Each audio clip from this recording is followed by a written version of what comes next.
যা যা প্রমাণ প্রয়োজন সেই প্রমাণগুলো আমাদের সঙ্গে কোলাবোরেশনের ভিত্তিতে ক্রাইম ট্রাইব্যুনাল অলরেডি নিয়ে গেছে। ফলে এখানে যে জিনিসগুলো আদালতে আলামত হিসেবে উপস্থাপিত হবে এগুলো আইসিটির হেফাজতে আছে। আমাদের কাছে শুধুমাত্র এটার কপি আছে। যখন বিচার শেষ হয়ে যাবে তখন এটার অরিজিনাল কপি আমাদের কাছে আসবে। এটা প্রথমত।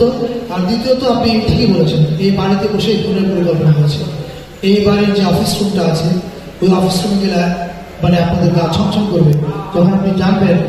কিছুদিন আগে একটা অডিও আপনারা শুনেছেন, গার্ডিয়ান পাবলিশ হয়েছিল, বিবেচিত হয়েছে। এই অডিওটা মোস্ট প্রবাবলি এই অফিস রুমে বসে কথা বলেছেন। তার মানে এই জায়গাগুলো তো is a horror scene, not only crime scene, is a horror scene আছে। ফলে ওই এক্সপিরিয়েন্সটা আপনারা যখন জুলাই মিউজিয়ামে আসবেন, ওই এক্সপিরিয়েন্সের ভিতর দিয়ে যাবেন, ওই বেদনার ভিতর দিয়ে যাবেন। এবং আমাদের উদ্দেশ্য খুব সিম্পল, শেখ হাসিনা এবং তার গ্যাংয়ের অপরাধের বিচার তো আদালত করবে, আর এই জাদুঘরটা হচ্ছে এদের অপরাধের আজীবনের বিচার। ভিজিটররা একবার করে এখানে আসবেন এবং উনি ওনার মতো করে বিচার করবেন, এবং সেটা যেন ওই জায়গায় পৌঁছায় আমাদের কিউরেশনটা সেরকম হচ্ছে বলে মনে করি। Thank you. ট্রাস্টের ভিত্তিতে পরিচালিত হবে না কিভাবে হবে সেটা ঠিক করা হবে। তবে আমি আমার একটা গাট ফিলিংয়ের কথা বলছি। আমার গাট ফিলিংটা হচ্ছে হাসিনার যে দুঃশাসন, গুম খুন লুটপাট, মানে হেন অপকর্মনাই করে না, এমনকি সে যাকে দিয়ে খুন করা তাকেও সে সার্ভেলেন্সে রেখেছে।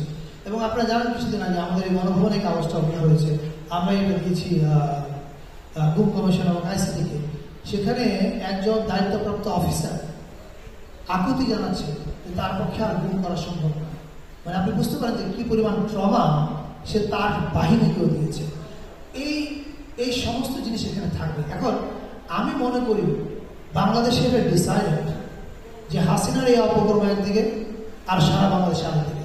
এখন রাজনৈতিক কারণে বিভিন্ন রাজনৈতিক স্টেক হোল্ডার্স, সোশ্যাল স্টেক হোল্ডার্সদের মধ্যে মতবিরোধ থাকবে, যেটা যে কোনো ডেমোক্রেটিক সোসাইটির সৌন্দর্য। তর্ক বিতর্ক থাকবে, এটাও সৌন্দর্য। কিন্তু হাসিনা দুঃশাসন এবং এই 16 বছরের দুঃশাসন এবং জুলাই, আমার মনে হয় এই প্রশ্নে বাংলাদেশের পলিটিক্যাল স্টেক হোল্ডারদের মধ্যে কোনো বিরোধ আছে, এবং তারা পরবর্তীতে আসলেও এখানে কোনো পরিবর্তন হবে কিউরেশনে, এটা আমি বিশ্বাস করি না। এবং আপনাদেরকে আমি এটুকু বলতে চাই যে আমাদের কিউরেটিভ টিম এখানে যাদেরকে নিয়ে কাজ করছে, একটা বিশাল ইয়াং ফোর্স।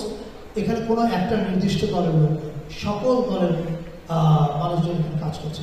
ফলে this is going to be very absolutely non partisan. এটা বাংলাদেশের সত্য কথা বলি। Thank you. ডিসকভার করতে পারেন। তবে ফিলসফিটা বলতে পারি আমরা, ফিলসফি